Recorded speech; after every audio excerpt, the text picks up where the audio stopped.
Hello everybody.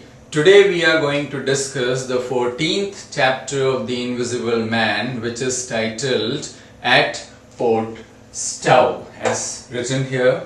So in the 13th chapter we discussed that Mr. Marvel was trying to escape, and he discussed his resignation that please let me go, I'm a bad accomplice, I can't do all the things for you, I don't have the nerve and strength to do all these things for you.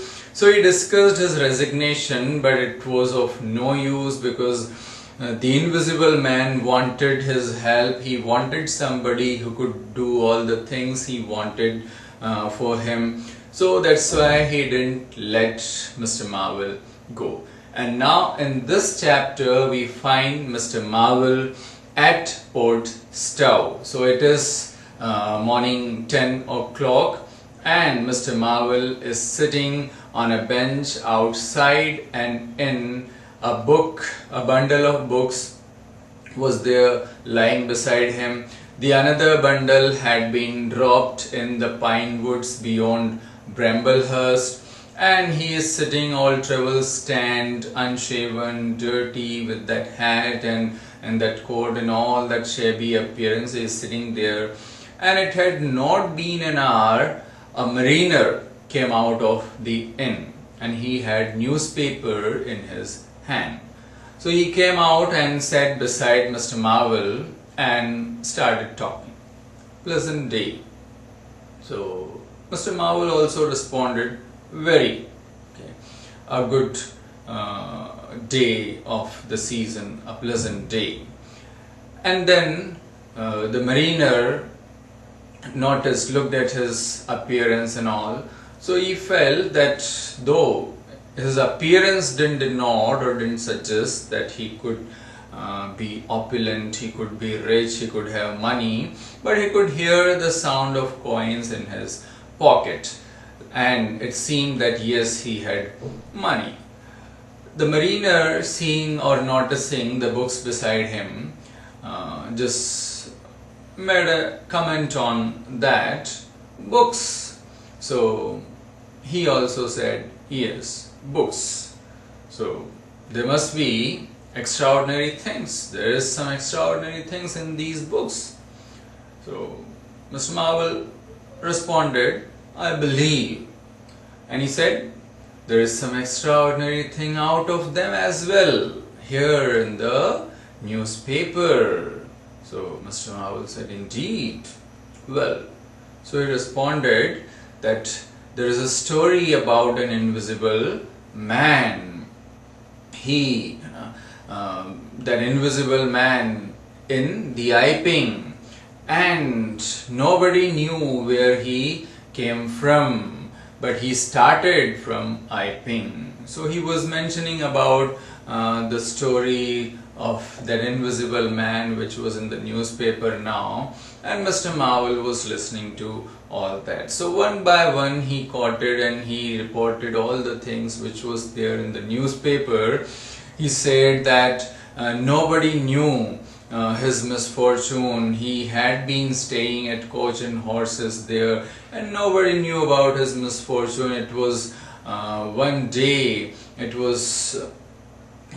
when he removed, it was like on the day of club festival and all, that he removed his bandages from his face, and it was all invisible, and there are evidences for it. A clergyman and a medical gent are witnesses in this case, and they say they saw him and they didn't see him. He removed his bandages and he disappeared one by one. He removed his clothes and he disappeared completely.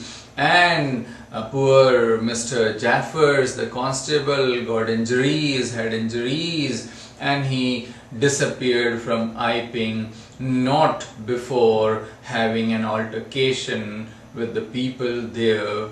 So in this manner he mentioned the whole story which was there in the newspaper to Mr. Marvel, and Mr. Marvel, listening to that very attentively, he said, oh, it's a very extraordinary thing, it's really quite surprising. So Mr.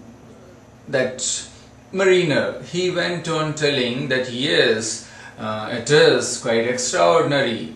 So Mr. Marvel was saying that's all he did. So he said, is it not enough? Of course it is enough. And then Mr. Marvel had a doubt, and he thought of confirming it. He said, is there any pal with him? That means any friend or any assistant or accomplice with him. So he was confirming that whether that thing has also been in the newspaper, whether his presence has also been there in the newspaper. So he was asking, does it mention about any pals with him? So the mariner said, is that sort of one, isn't that enough? That one is even sufficient, that's what he meant. So is that one such a sort not enough? So Mr. Marvel said, yes indeed. And then the mariner went on talking, saying things about him, that think that what advantage does he have on others? Think if he tries to just get on you, and who could prevent him? If he tries to burgle, who can prevent him? He can burgle, he can hit people, he can injure, he can run away, he can escape punishment. Just as we can give a slip to a blind man, same way he can give a slip to the policeman, easily can escape. So what advantage does he have? So Mr. Marvel also responded in a positive way. He said, yes, really he has tremendous advantage. And then looking here and there, trying to feel the imperceptible presence of some unseen movements, he went close to the mariner, and in a very confidential undertone he said, that I know a thing or two about this invisible man through private sources. And suddenly then, when the mariner responded, oh really, indeed? He said, yes. And suddenly then, the very next moment, Mr. Marvel cried as, oh! And Mr. Mariner, he asked, what happened? Oh, just a toothache. So just showing the pain here, and he got up. And he said, then Mr. Marvel at once changed his stance. Because now the invisible man had caught him trying to explain or say the things, reveal the secrets. So Mr. Marvel suddenly changed his stance, and he said, as the voice just mentioned, the invisible man just said hawks. So he took that word and he responded. He said, hawks, it's all a hawks. But the mariner, it's in the newspaper. I said it's all hawks, nothing is true. How about the things in the newspaper? Nothing. So you mean to say that it's all? Yes, I do. And with this he got up, and mariner got angry now. He said, so you could have told me. I was telling you all this for 10 minutes, and you were just making a fool of me. You silly devil, you could have told me, and you didn't have any manners and all. So mariner was just abusing and cursing at him, pouring words on him like pots and pans. And Mr. Marvel said, Mr. Marvel simply getting angry that, hey, don't come bandying words to me. It means don't use these rude words to me. But the voice also asked him to move on, and the mariner also in his anger said, you get on, you move on. So yes, Marvel also now didn't stand there to have a further altercation. He moved on, and he stood there looking at Mr. Marvel going away. And only when a card came and disclosed the vision, only then he stopped watching him.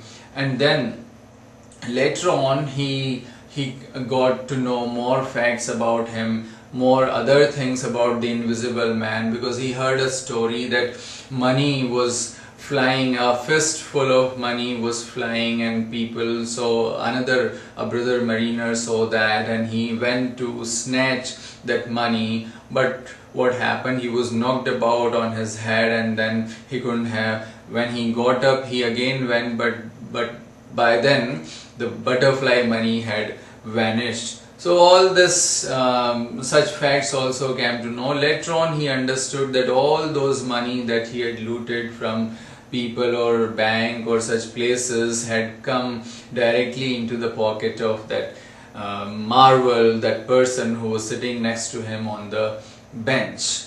And it was only after 10 days, when the story there and the Iping had got almost down and vanished, when he collated and collected all the facts, whatever he had heard and read all those 10 days, he could come to a conclusion that how close he had been to the invisible man. So he got quite late in understanding that, but of course who could think that there could be an invisible man. So this is we can say happened in this 14th chapter. These are the details. Now after this, where did Mr. Marvel go? What happened next? We'll come to know that in the next video. So till then, thank you, bye bye.